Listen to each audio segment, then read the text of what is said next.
Hello, everyone. Welcome to today's webinar. My name is Michelle Cohen. I'm a coach here at Braidley, and today we're going to talk about 5 ways to elevate your company's employee experience. I'm joined today by some of my colleagues, Ava and Wissam, who are going to join me in this conversation today. So first, I wanted to welcome everyone. Thank you for coming, and thank you for coming to talk about what I consider to be a really important topic.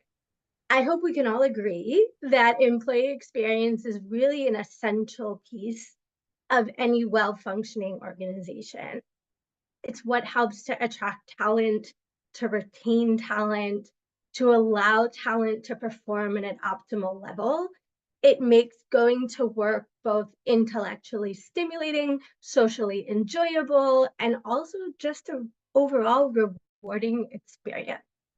So the work an organization does, its purpose, its mission, and its culture all play a really vital role in creating and shaping what is actually an ever-iterating employee experience. When I started prepping for this webinar today, I thought, what does it mean to me? What does employee experience mean? And there's one story that always comes to my mind. So this story was actually from my very first job. I was asked, as a really new employee, I was asked to conduct peer interviews for the incoming class of new consultants that would be my colleagues. And I thought, how do I do that? What do I need to ask? And my manager at the time said to me, you know what, everyone who's gotten to this point is qualified for the job.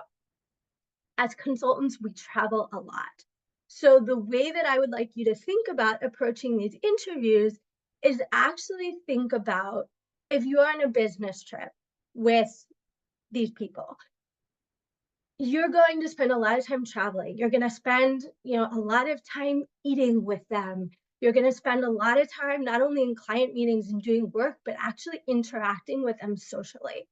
So of all of the candidates that we have, who is the one that you would want to spend that time with? And that was my first introduction to this concept of it's not only the job competency that is important in creating a good employee experience, it's also the culture.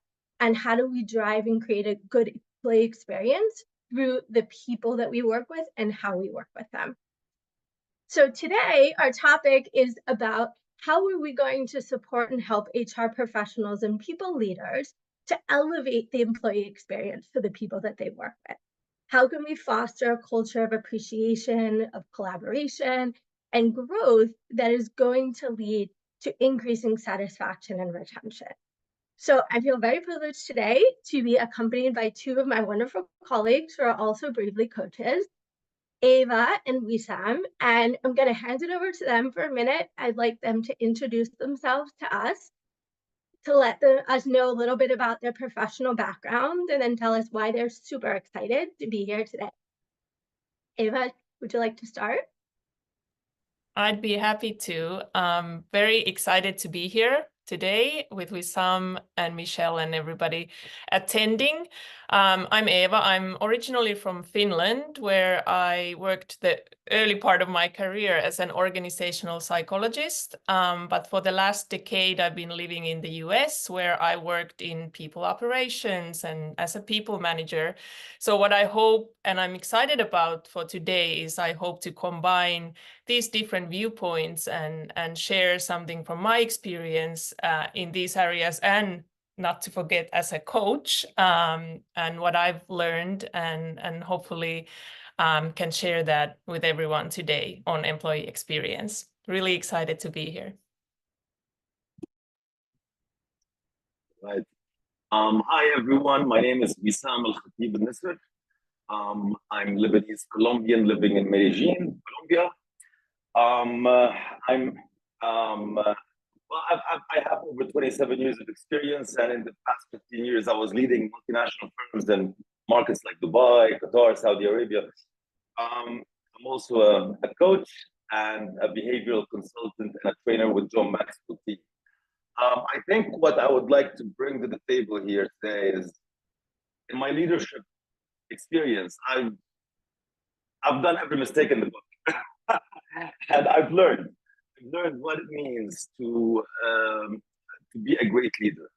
I learned that being a leader means serving downwards, serving upwards. It's all about serving the people around you. It's not just directing, it's serving. So I learned this the hard way, but once I started practicing leadership skills, I saw what that means and how the culture changed the organization. So I would like to bring this to the table today, and I'm really happy everybody's joined, and we're gonna enjoy this.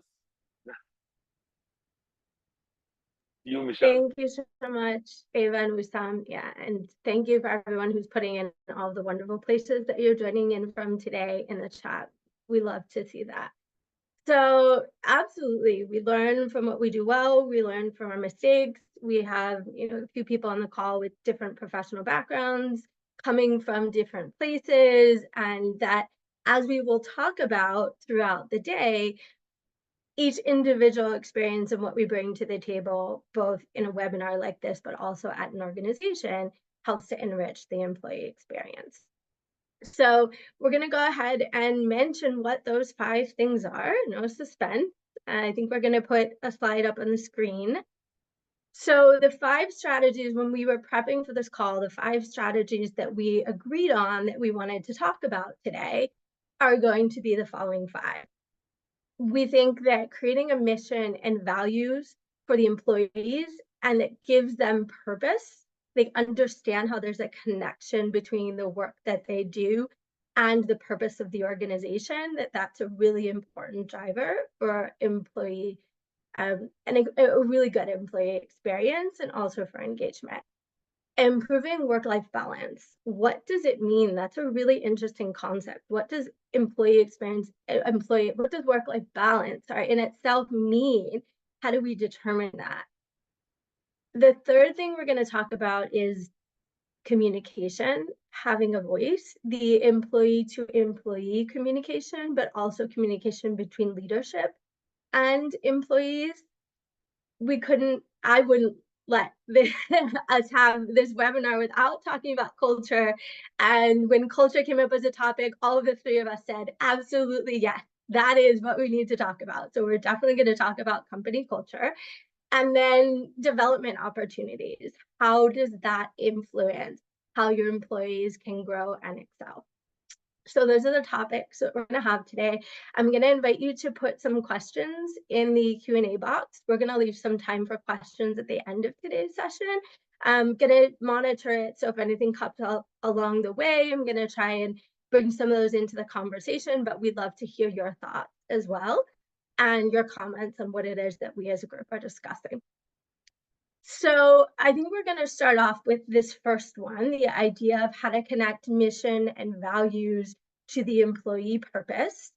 And so when we were preparing for the call, Eva, I know you mentioned that this is something that you particularly wanted to talk about.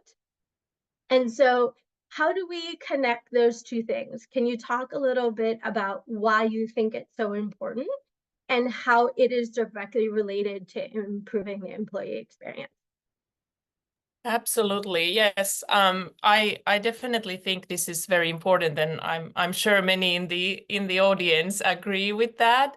But what is very very important to remember is that it's like connecting what I do in the day-to-day as an employee to what we do and are trying to achieve as a company is an ongoing task, and it's not just done once, but in the day-to-day.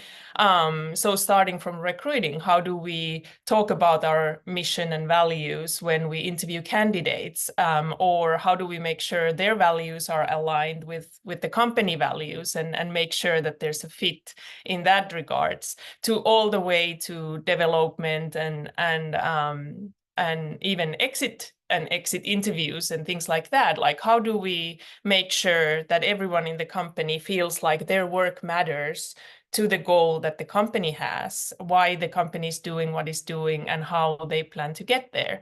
And I believe that doing that and keeping it in the continuous conversation with employees, even the most mundane everyday tasks, which we all have, like admin tasks often, not to all of us, but to some of us, they're the mundane tasks we would like to avoid.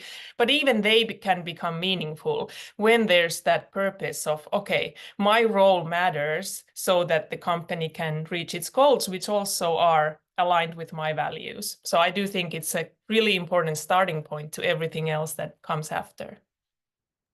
Thank you. I think that's a really important point, and this has come up in some coaching sessions as well, is how do I feel motivated to do some of the parts of my job that I don't love?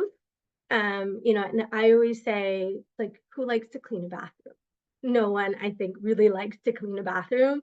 We all love the feeling of looking at our accomplishment and saying, that looks really nice. Like, that's right, a room that I want to go in. So we all have those things in our job as well. And how do we take the motivation to do some of these things that we might not enjoy? They're not our preferred task. And connecting the purpose of why all of the things that we have to do are important and how together that leads up to something that then I can directly see the impact that it's having, not on my role, but also on my department or the organization as a whole, is a really, really important thing that I feel a lot of employees kind of need to think about. How do they connect those things? So thanks for sharing. Wissam, do you have thoughts? Yes, I think I've worked with a lot of entrepreneurs starting their own businesses, and when we talk about mission, vision, and values, whenever they're thinking about it, they're always thinking about the client, well, you know, how to serve the client and all that, and then we discuss, well, who's the most important stakeholder here? And you know, the client is the most important stakeholder. No, it's your employees. This is the most important stakeholder. If you treat your employees like you treat your clients, they will stay. They will love working for you. So the idea is that part of your mission, vision, and value has to be people development. Has to be us as a family growing and you know, flourishing, and you start here, you're gonna get there, and so on and so forth, because your employees are a very important stakeholder, if not the most important. Companies are built on the backs of people. So I just wanted to share that because a lot of people think only the client. I don't know, what are your thoughts?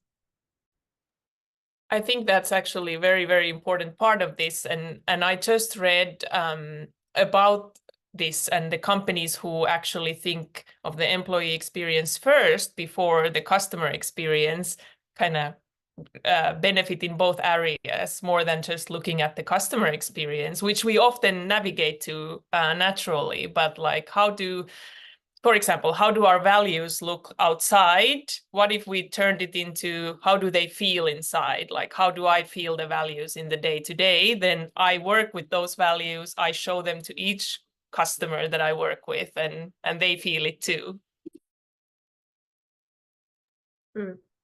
Yeah, that's a wonderful, really realization to think about how does our customer experience and how do our employee experience connect? And how can we have those two things come together to be integrated, but also to elevate each other? How does a wonderful employee experience augment our customer experience? And how does a really great customer experience make it a nice place to work for our employees?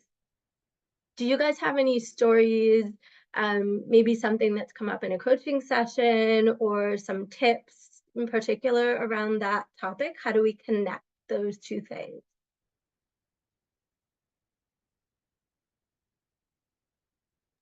Can you think of Eva, please? The thing that comes to mind is like seeing these connections of like your customer might become your employee in the future or the other way around. So when you're thinking of these things, you're actually kind of working for both goals. So that was first. I don't know, Wissam, if you had another example come to mind. Well, I mean, I was working with one executive, and we're working on leadership skills, right? And we're working on leadership style. And then we went through an exercise: what, why, when, and how. All right. And at the why behind the vision, we struggled a little bit. And how can you get the buy-in of your team? It's to make them part of the solution. It's to get them to connect the vision to their growth. Because if they're going to follow the vision happily, what's in it for them? What's in it for your employees? They are, again, a very important stakeholder. So we went through this leadership cycle. And once we got to what's in it for the team, this person, this client came up with plenty of ideas on what's in it for the employees to get their buy-in. And that's where, they become one. So, I mean, that's one of the stories I wanted to share. Thank you. And I think, Eva, you made a fabulous point. It is not uncommon, particularly in certain industries and certain functions, for your clients to become employees and for employees to also become clients. So we have a question for someone in the chat from Catherine. I'm going to pose this question to my colleagues. Catherine is asking us, what are some of the most impactful ways that managers can implement company values into their and also their team's day-to-day? So now we're getting really practical. What is it we can do to say, this is what our company professes? Now, how do we make sure that our actions on a day-to-day and our team's actions on a day-to-day are aligned with the company values? How do we connect those two things?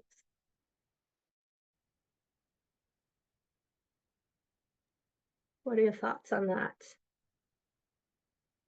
Well, Eva? I was looking at you. Are you going to go first or am I going to go first? I'll start and then you continue. Okay.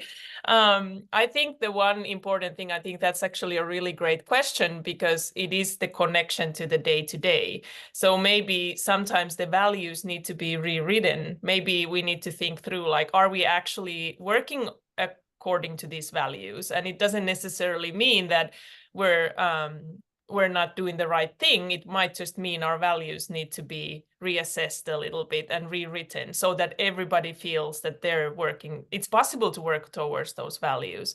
And for that, I would think the employee feedback, asking employees when we define values, is important. The other thing that came to mind was to then strengthen the values that we have, to make sure that we reward those actions from employees that show that they work with the values that we've written. So kind of testing the values that we currently have with the day-to-day, and then making sure they are practical. Values should be easy to connect to every employee. And then if we need to rework with them, start that rework and make them more practical. And reward the right behaviors. Wissam, what do you think? Well, I definitely agree with you. I also believe that it's the responsibility of leadership. All right. So the culture is embedded by leadership. And one of the main values I believe in is unblocking communication. It's having communication, okay, as a top value within the organization. I've asked one HR executive I was coaching. I asked him, go to the office on Monday and ask the team, what is one thing we should be talking about that we never talk about? I mean, see what you get. Understand from them what they need. Our job as leaders is to provide tools and resources to set the team up for success. That's our job. But how can we know what they need if we don't ask them? We can't assume what they need. They have to be part of the solution. So all the HR people who are watching right now, or leader or people leaders, ask, what is one thing we can discuss that we never talk about that might bring you most value? And see what happens. That's a fabulous idea. Oftentimes we see things from our own perspective, but when we ask others, their response surprises us.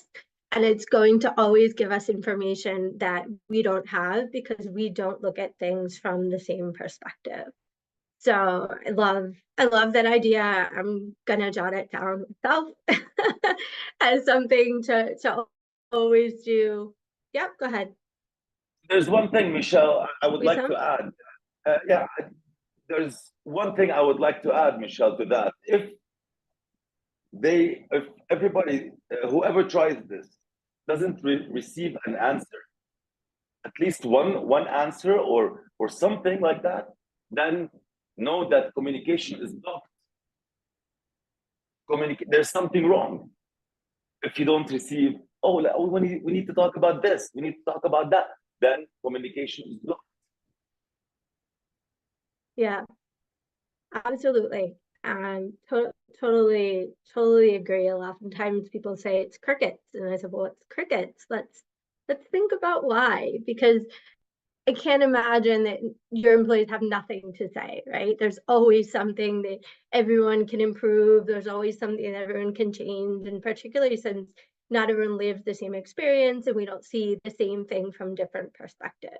So I see there's an interest. We have a comment as well around communication. So I'm going to jump us directly to that, since that was one of the things that we were going to talk about today.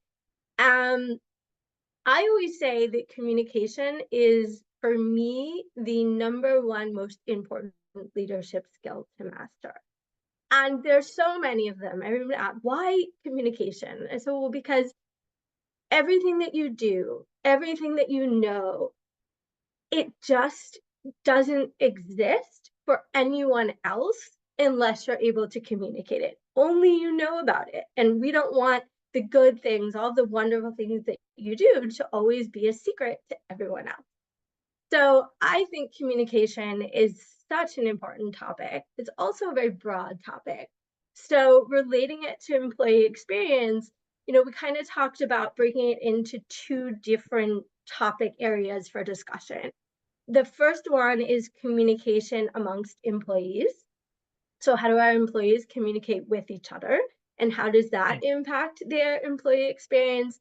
And the second one is communication between leadership and employees. One of the things that sometimes comes up in coaching sessions is I see that employees have some difficulty finding their voice.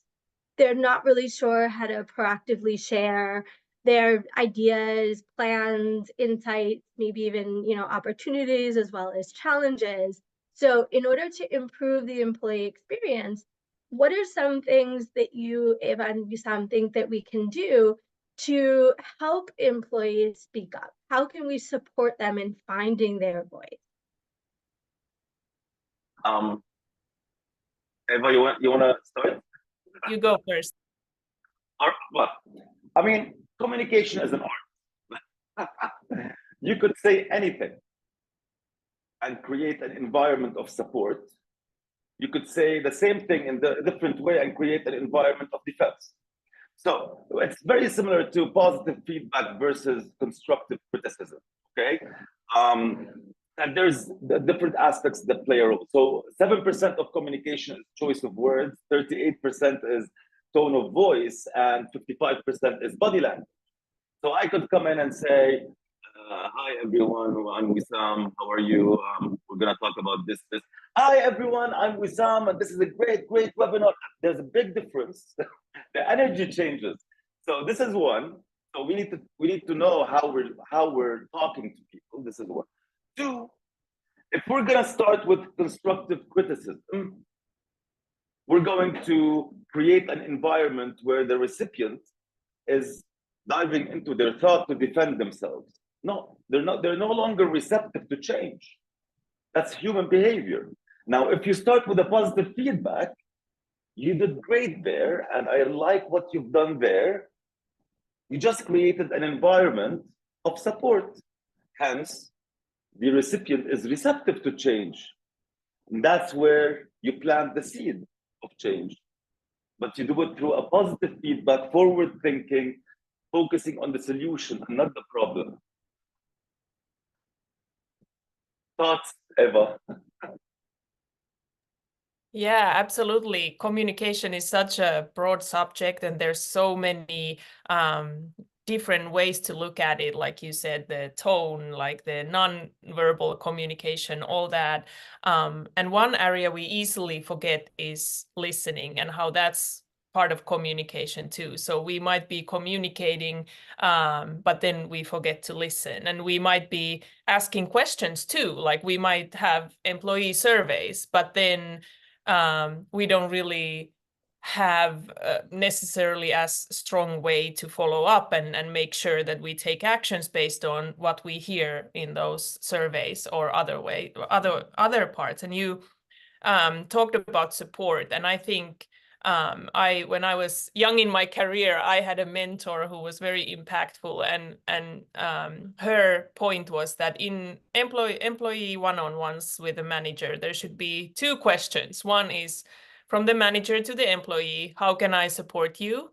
And from the other side, then how can the employee support the business, support the manager to make sure that the team is successful? So like Michelle said, a lot of people come to coaching, they want to improve their communication, they want to be heard, they want to be understood, and develop how they speak and what they bring to it. And sometimes I like to think that it's all going back to the basics and to the simplicity of like, are we listening? Are we asking the question that brings most answers? Or like you earlier spoke with Sam about, what if we don't hear anything? What if we get silence? That's huge information too. Like that's a lot of information we get there. So yeah, it's a big area, but it's also a very interesting area if we're curious about it and want to learn. Eva, you know who taught me not only active listening, but empathetic listening? My kids. My 7-year-old and my 11-year-old, David and Maria Isabel. When I talk to them, I used to talk to them and tell them what to do. When I started listening and actively, empathetically listening, I learned so much about them. And they started trusting me and started telling me more. They taught me what it means to listen, my kids. Yeah, I hope they are listening and got that feedback. 100%. Kids will teach you a lot of things that are also very relevant and applicable to the work environment. So Wissam, I think you just mentioned something really interesting, and I would love to kind of clarify, because we throw a lot of words around, but it would be interesting, I think, for the group to hear, what do you consider to be active listening? What do you consider to be empathetic listening?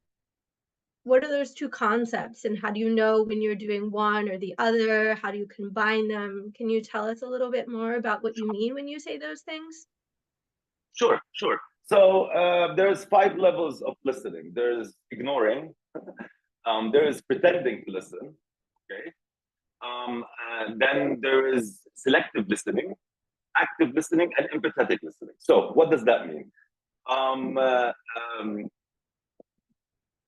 Pretending to listen is when you start saying, yes, all these verbal noises, which means you're agreeing or not agreeing, but you're not really listening, but you got used to it. This is one. Selective listening is when you're sitting and suddenly, for example, your son or daughter says a bad word, and you directly go there, hey, don't say that. No bad words at home. That's selective listening. Active listening means you are attentive, but doesn't mean that you are 100% understanding what the speaker is saying. You're attentive, but you are in your thoughts. So you are listening to reply and not listening to understand. You're here thinking, what do I need to say? What do I need to say? That's not listening. You're being attentive. That's active listening. Now, empathetic listening is you're listening to understand. you're being empathetic, you're listening and seeing the energy, you're looking at the body language, you're hearing and listening to all the cues to understand what exactly this person is saying. And then you collect this information and then you reply based on real factors. That's empathetic listening. Make sense? Yes, absolutely. Thanks for clarifying. And we have a comment from Sami and I hope I'm pronouncing your name correctly, around communication. And she says having regular one-on-ones is something that she decided to mention to us in the chat. I think what you and Wissam are saying are actually really connected. And the manager who gave you that wonderful advice about how you're supposed to interact with your employees, what is the manager's role and what is the employee's role in asking each other questions. How do you think we can apply these concepts of active listening and empathetic listening in particular, rather than kind of the going through the motions or pretending to listen? Maybe crickets is just, there's crickets because no one's actually doing any kind of, higher level listening. How can we apply some of these listening strategies to one-on-ones? And do you have any tips for people who are here with us today, joining us on the webinar, around how can they create an environment of empathetic listening in their one-on-ones? Yeah, that's a very, very important question. And I think one way to look at it is, Wissam used earlier this phrase of like, what's in it for me? And I'm paraphrasing, so not using the exact words, but so how you can change kind of just pretending to listen, if that's one extreme, to like active listening, is really seeing the value of understanding, like Wissam also referred to earlier. Like, it matters for me to succeed in my role as a people leader or as an HR professional to understand this employee's experience. So what I'm listening to is not what is being said. I'm listening to everything I see and hear, so I understand their experience, which then gives me tools to be successful in my job. So I think maybe sometimes it's a viewpoint change, or maybe sometimes it is just reminding ourselves about this and how important it is to for us to succeed is to understand how others succeed and what drives them. And how often do we ask at work, as managers, for example, how often do I ask my direct reports about their career plans? And how valuable information that would be for me to do my work well if I understood each individual's aspirations in their career. So really shaking off a bit of like what usually happens in the one-on-one and thinking it from a different lens, which would be understanding their experience or their motivations, their career aspirations, and how that could help me to succeed. I would like to add something. Sorry, Michelle, go on. No, go ahead, Wissam. All right. You've got the floor. Thank you. When you're sometimes in the supermarket and you see somebody and you start hiding, you don't want to say, you don't want to talk to this person. You don't remember why. You just want to stay away from this person. And sometimes you see someone and you're like, hey, how are you? And you go to this person. What's the idea here? Maya Angelou said, people will never remember what you said. People will never remember what you did, but people will always remember how you made them feel. You're dealing with people. So when you're communicating, how do you make the people feel? Do you make them feel valued? Do you make them feel like they are, like this company is a family? Do you make them feel like they have security? Do you make them feel like they have an environment where they can speak their mind? If you don't make them feel that way, they will not act that way.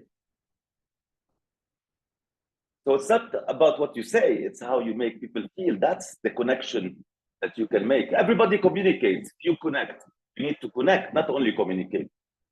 That's my take on that. What do you think? Yeah, I love that. Listening to the conversation, I've heard situations in which employees say, my manager asks all the right questions, but I don't know. It just doesn't, right? And so I think sometimes, how do we differentiate? And when we're having the right conversations, when we're having on one-on-ones, when we're talking to employees, how do we make sure that it is out of genuine interest for them, for their career, for the good of the organization, the department, for my learning, for their learning, for the right reasons, and that human to human connection, how that comes through, instead of just asking all the right questions, but making it feel like a tick the box. I think one And thing that's to a that really, is, sorry. no, please go ahead. No, I think we're having some connection issues today, so apologies to everyone. We're kind of talking over each other a little bit. I think it's actually my internet connection that's a little fuzzy. So please go ahead, Ava. No, I was just, thank you. I was gonna just add to that because I think that's very valuable point of like, what do I need as a manager so that I have the capacity to listen and to be genuinely interested. And oftentimes manager schedules are so fully packed, and the people leading part is like something that often gets compromised because there's so much to do, and it actually is one of the most important, if not the most important task of a people leader or a manager. So how do I make sure I have the capacity? How do I fill my own cup first so that I can then be there for others and be present for them? Same as Wissam, you were saying how you've learned from your kids. I think our kids really teach us about the importance of being present, because they can tell. My 6-year-old knows when I'm not mentally listening to his math questions or anything like that. So yeah, we really need to make sure we have our cup full before we can be there for others. Absolutely. I understand that. My 7-year-old son says, Mama, you're not here. And I said, well, I'm right here. And he means, you're not paying attention to me. I definitely get that. They We are so have smart. a question from, go ahead. They're super perceptive because they don't have all of the things that we have in our brain distracting us. They're in the moment, paying attention. And I wish I could get that back. I don't know about you two. I definitely wish I could get that back. Very fortunate that it comes in and out sometimes in certain moments, but in general, I wish I could get that back. We have a question from Ingrid, and Ingrid, I hope we are answering that question a little bit as we go. She asked about how leaders should communicate to employees, and that's something that we've been talking about. She also asked a question that still is coming up years after the start of the pandemic and moving to remote work. But because it keeps coming up, I consider it to be an important topic to keep talking about, because it's something that we just have not figured out yet as a collective. Are there any best practices when you're a remote first company? How do we do this when you don't get the in-person one-on-one time? How can we best utilize technology to create that atmosphere of real human-to-human connection and communication with employees and leaders? Eva, that's yours, organizational psychologist. Well, the good news is that I'm gonna move it to you with some in a bit, so be prepared. But I think the one key thing is that the good news here is that the authenticity still comes through, no matter if we're in person or through video. Or even through phone. Like, for example, I love walking meetings because walking can be a meditation, it can be important, and managers doing one-on-ones, if they're remote, why not go for a walk and take your meeting with you, and not only be able to be present to your employee better when you're there, walking and getting that exercise, but also provide that to your employee. And sometimes when we are walking, our minds work better and all those benefits. Or then we can just really talk about it, that we're not in person, but how can we make our online meetings more meaningful and feeling like you are being heard? And we do our coaching mostly online these days, so it is possible to create meaningful connections that way too. And yeah, there are multiple ways you can try, and whatever feels authentic to you, I think, is the key thing. I'd like to add here. Right now I'm sober. Okay, I'm addicted to sobriety. But back then, I used to have happy hours with my manager on Zoom. We used to have a happy hour on Zoom, drinking cerveza and discussing things. We're connecting right now. The only sense that we're not is the sense of touch, right? I can't touch, but all other senses are there. So yeah, I mean, you could do it if you choose to do it, or you could look at it as an obstacle. It's looking at the opportunity in the problem. The opportunity now is globalization. HR people, they can hire people all over the world. Globalization, it's no longer, it's instead of investing in and renting an office, invest in the well-being and mental health of your employees. And you get a team that would love to work with you. For example, with Bravely. Absolutely. It's a whole different world. I've recently been asked to do some in-person work. I actually thought, oh my gosh, can I remember how to do that? I've become so used to creating relationships and interacting and developing skills that I almost feel like I've lost, to a certain degree, that muscle of doing in-person work. And when I sat down and I thought about it, I said, well, how did I translate in person to online? And now how can I translate that back? And it is, how do you create connection? How do you communicate? How do you create connection? How do you best utilize the tools that you have to do what you would like to do, is, engage? And how do you best do that? And we have different tools that we can utilize in different ways when it's online and when it's in person. So thank you. We have another question from Jennifer about opportunities to give anonymous feedback. How can you do that on a regular basis? I know we touched on feedback a little bit when we introduced this idea of communication. There's something that I love to say around feedback. I think I make a distinction between formal and informal feedback. And I say formal feedback is when we have a survey, when we ask for opinions, when we have a 360, when people are able to give, their self-reviews or performance reviews.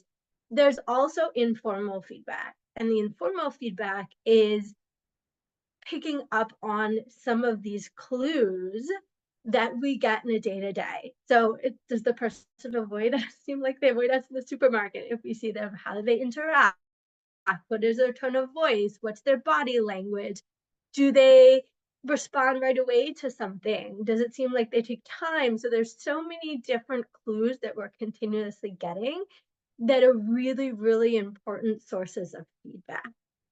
But if we think about how can we do that anonymously, which is the question that Jennifer asked us, what do you think are some good ways to collect anonymous feedback that will help us improve our employee experience? Have you guys seen anything that you say, this is just a gem, it seems to really work? Any tips You're waiting for that? All right. You want to go, Eva? I can go, but I saw you unmute yourself, so I was giving you the stage. But either way, let me know. Please go ahead. Yeah, I think there's a time and place for everything, and anonymous feedback can be a very important source of trends. And I'd like to think that it's valuable, especially when we ask from a group, so we get kind of the general temperature of the team. But again, then what we do with when we know what the temperature is the key thing, like the actions that we take based on that feedback. I think how I also like to think about it is like, what is the reason we collect anonymous feedback? Is it because we believe people bring up things that they wouldn't with their name and face, so that our trust is not yet there, or we're such a large organization that that's the way to go? Or is there for any other reason that we ask anonymously? I think it can bring valuable insight, but it's always important to think of the why we do it, and then we can move to like how we want to do it. Is it a survey, or is there another way to collect that feedback? But yeah, Wissam, what do you think? I'm a strong believer of positive feedback. All right, if you genuinely want to create a change or create an impact, anonymously or in person or directly, the use of positive feedback will help you create that change, because psychologically the person is receptive to change. Criticism is the worst kind of feedback, in my opinion, because you're creating a very difficult environment. Once you start criticizing, this person will start looking for another job. They're like, I don't want this. But if you come in, I mean, look at what's going right. Give a positive feedback around that, and then collaborate in a collaboration with this person, jointly address certain changes that would make even this better. I agree. This is what I feel. Yeah. Go on. No, I'm sorry. I do agree, but I do also think that we sometimes do not listen the critical feedback, and it actually has very important value, and it is very important that that's said. And whether it's anonymously or in person or with a name and face, I think we should definitely listen to that as well. And I also do believe that sometimes you just need to air out your thoughts, and they're not always positive. So I've had coaching sessions where people apologize for ranting, but I do think it has a value, because you need to kind of, we have feelings. Sometimes we have negative feelings. So it's important to acknowledge those so that we can move to the positive things. So I definitely agree on positive. Do not spare it, like throw it out, and you can always give positive feedback in front of others and publicly and with your name. But then it's also important to hear the critical feedback, because that can have a huge value for how we can develop our organization and employee experience. Definitely, yeah. I also agree. Definitely, yeah. So there's no magic formula here, from what I'm hearing. There are many tools that we have. Positive feedback is a great one. Sometimes you need to give time and space for people to express their emotions and to express their feelings in order to be able to move past that and then start to build in a constructive way. And sometimes we just need to be very clear and very direct about what is not working. And so I think it's part of the art of leadership. It's part of the art of communication, is understanding what tools to use, how to combine them, in what situations, who our audience is, to try and get, the best message across, and also have that received in the best possible way. And Samina made, thank you for participating so much, Samina. She made another comment for us around the problem is not doing anything with the feedback. So one of the things that I kind of like to stress around feedback is, how can you help people go beyond just receiving the feedback and also understanding how to action it? Because there might be an issue where people are just not interested, right? There's an attitudinal issue, but oftentimes they understand to a certain degree what you're saying. They just don't know how to take that next step to implement it. So in the last few minutes that we have before we move on to closing, do you have any tips for people around how we can help those that have received feedback action that feedback? How can we translate information into action? Who wants to? Eva, may I? Yeah, okay. All right. Well, it's not only addressing this. I want to address something that I feel is extremely important since we're tight on time. It could address this, but it's also a culture that you can create. So there are 4 things that I believe is a trick that our mind plays on us. The first one is expectations. Expectations is between me and me. Okay, people don't have access to expectations. Even Zoom agrees. People don't have access to expectations. So expectations will always, if in one way or form, lead to disappointments. What is preferred is to create mutual agreements.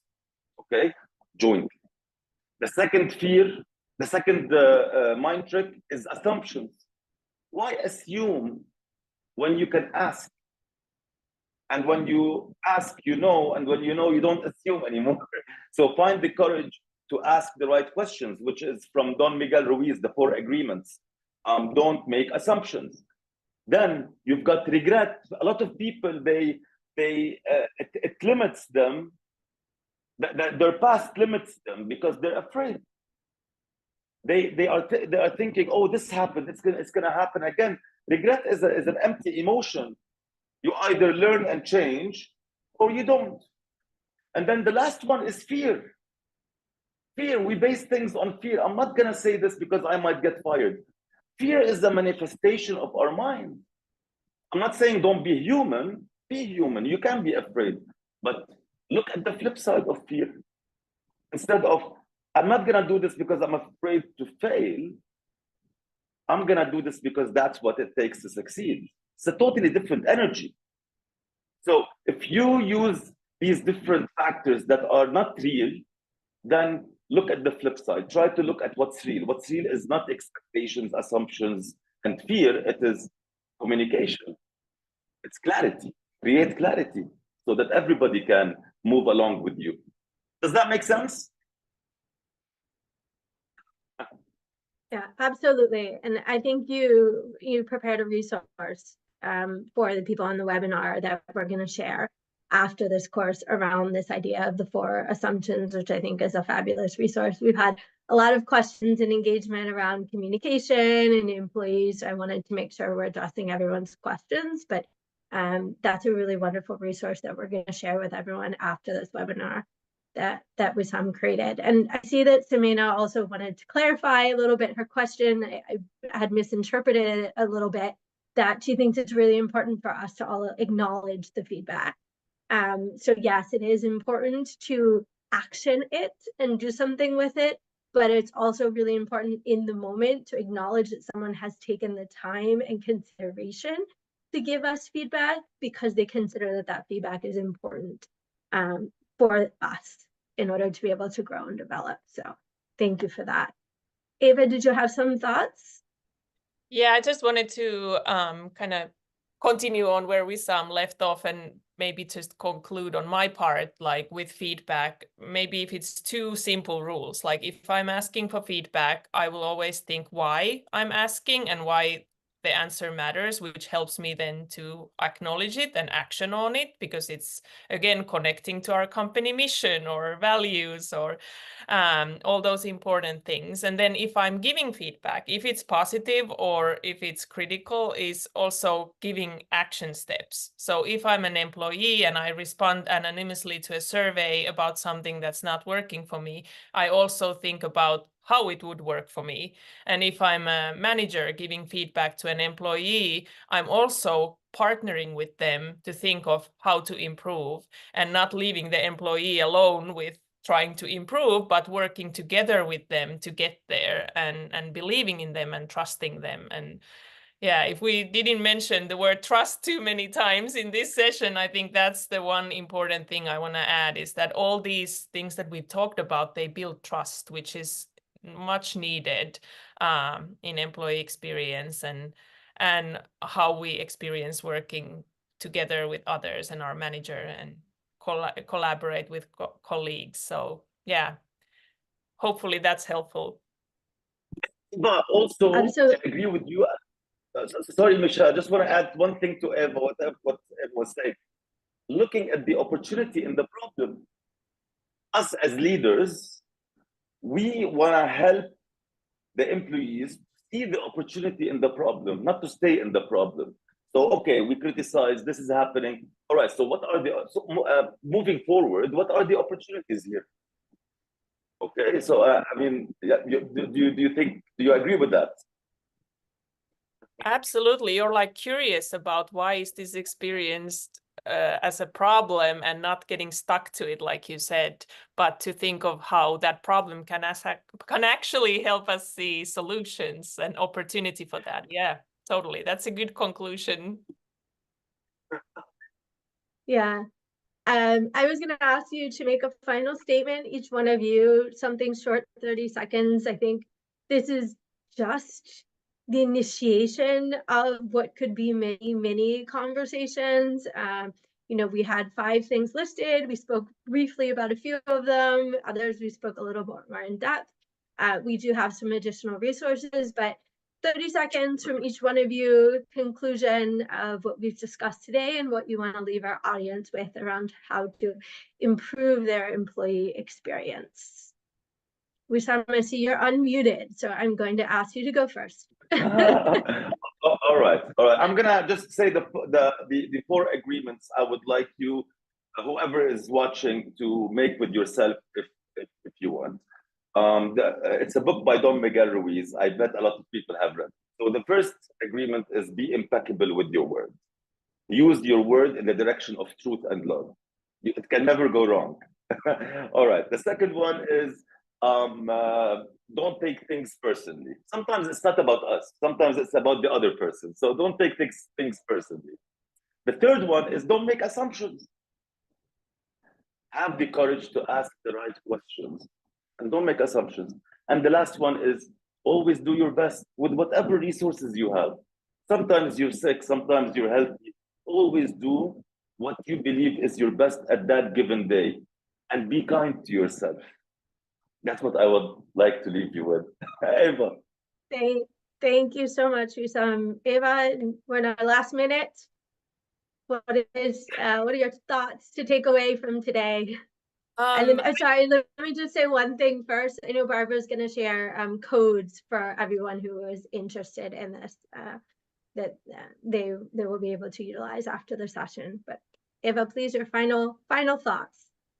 Yeah, I just think that when there's a will, there is a way. So your authenticity of wanting to invest in employee experience, and that is the most important thing. And you'll find the way to do it if you just really want to do it. And I believe everybody here, that's showing that you're interested and you want to invest in it and you understand the importance of it. So all those tools and ways to do it will find themselves, but the will is the most important thing.